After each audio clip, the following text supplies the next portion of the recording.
I'm looking at this thing that I don't want and getting more of it. So I'm looking at it and getting more of it. So I'm looking at it and getting more of it and looking at it and getting more of it. Is there something missing in the explanation?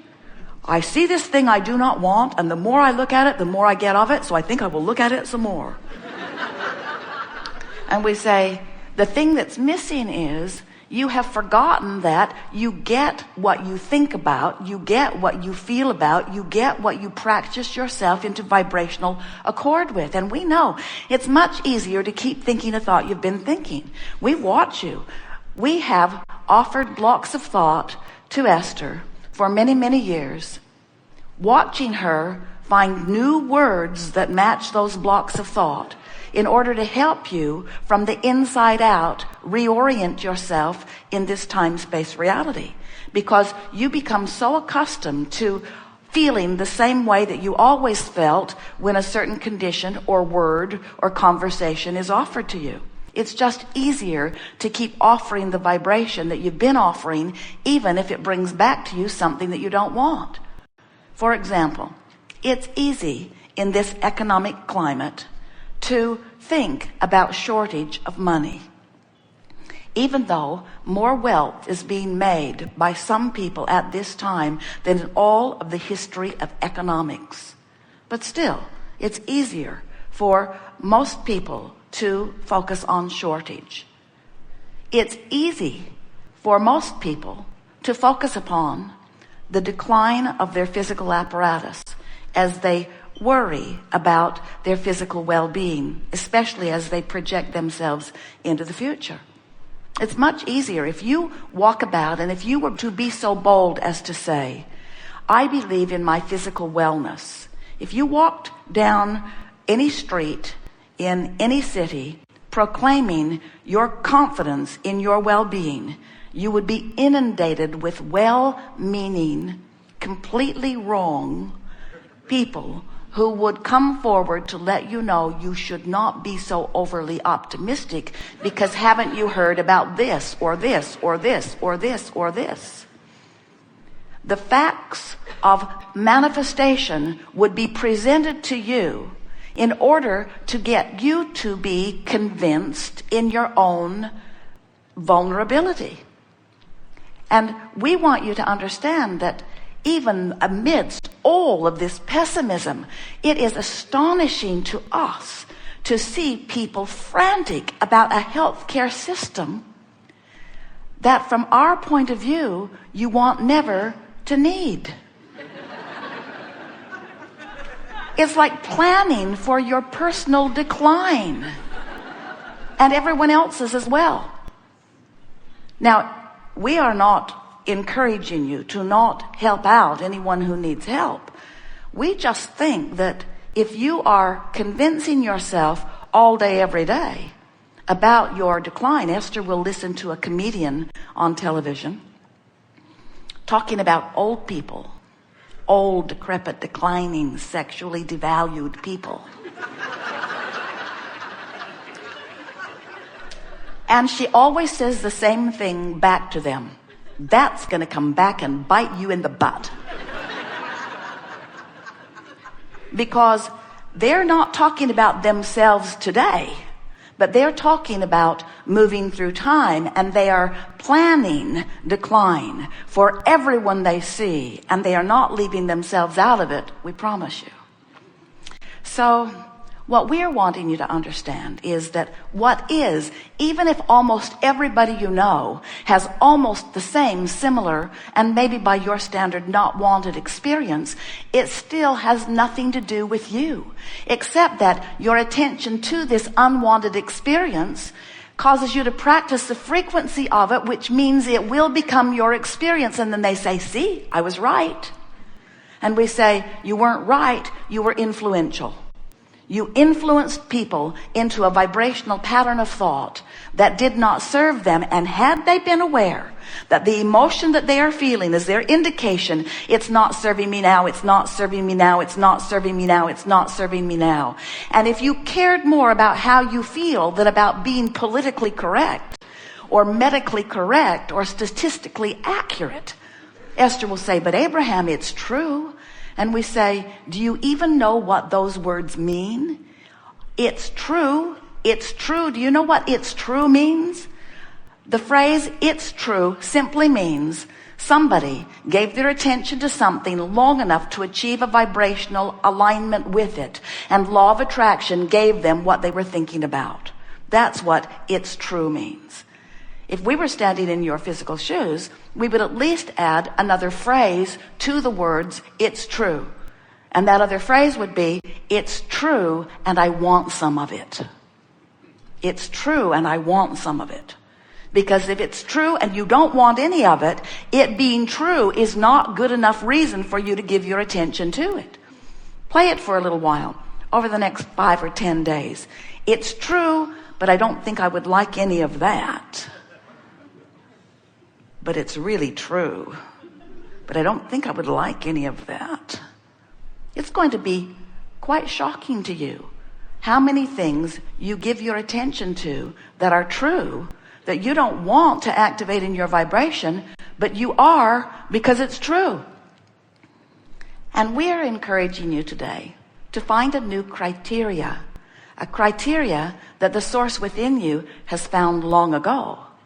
The criteria to give your attention to something is, does this that I'm holding as my object of attention resonate with the true core of my being? In other words, does it feel good when I think about it? This thing that I'm focused upon, is it in such vibrational sync with the source within me that when I focus upon it, I'm wide open to the energy that creates worlds, allowing the cells of my body to accurately communicate with one another, bringing me thriving resonance and well-being. That's the sort of truth we would encourage you to look for. The truth, the only truth, of pure positive energy that ripples through your being when you find alignment with the source within you. That's truth. That's truth that will serve you. That's truth that will refuel you. That's truth that will rebalance you. That's truth that will give you clarity.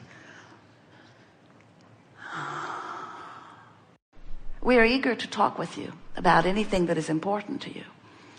We just have a few things that we want you to remember before we begin, and that is, you are source energy in physical bodies, and you have vibration at your core. And the source within you, who you refer to as non-physical because you cannot see with your eyes usually, or hear with your ears usually, or smell with your nose, or taste with your tongue, or feel with your fingertips. You cannot translate what you believe to be non-physical through your physical format. So you make this really stark distinction between non-physical, which is by your standards for the most part unseen, and physical that you can count clumps on chairs about.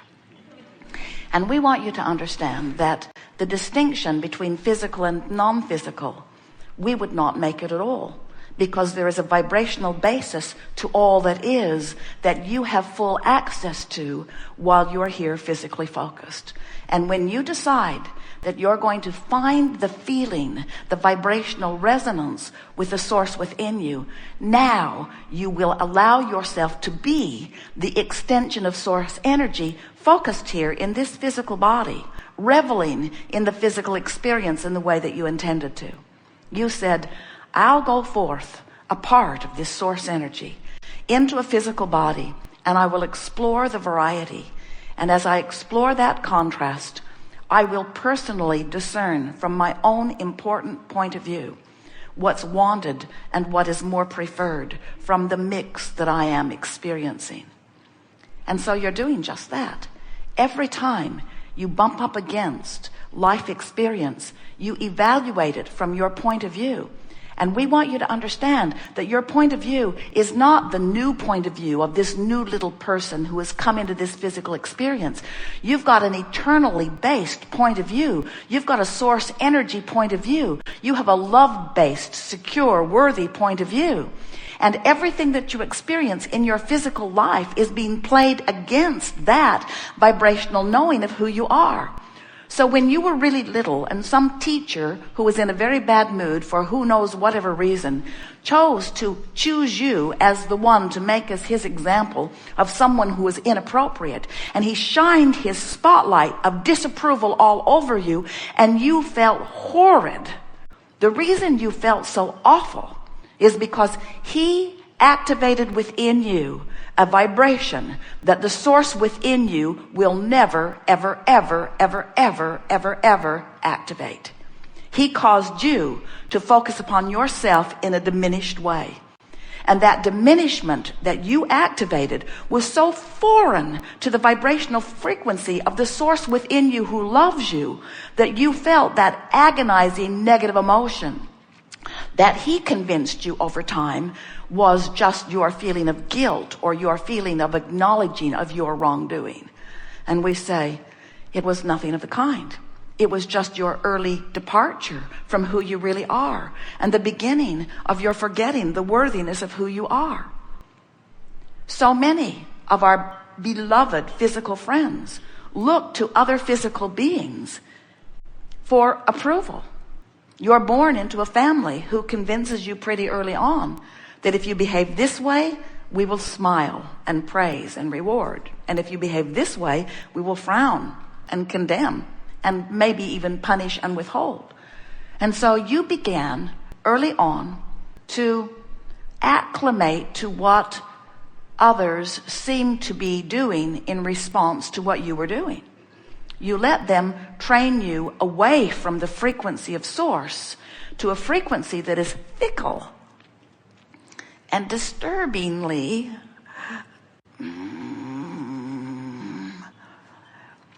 well, it moves about a lot, doesn't it?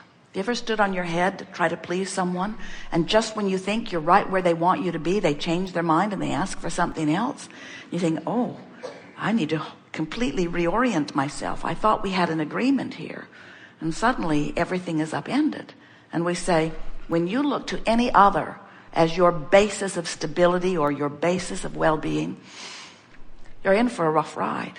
Where if you are all day, every day, measuring your vibration against the vibration of the source within you, it doesn't take any time for you at all to figure out that who you really are is one who loves. And when you find a reason not to, you're out of whack. Who you really are is someone who knows your own value. And when you are not looking at your own value, you're out of whack. You are someone who really appreciates the value of others. And when you find fault in another, you're out of whack. You are someone who knows the value of your physical beingness. And when you feel diminished about your physicality, you're out of whack.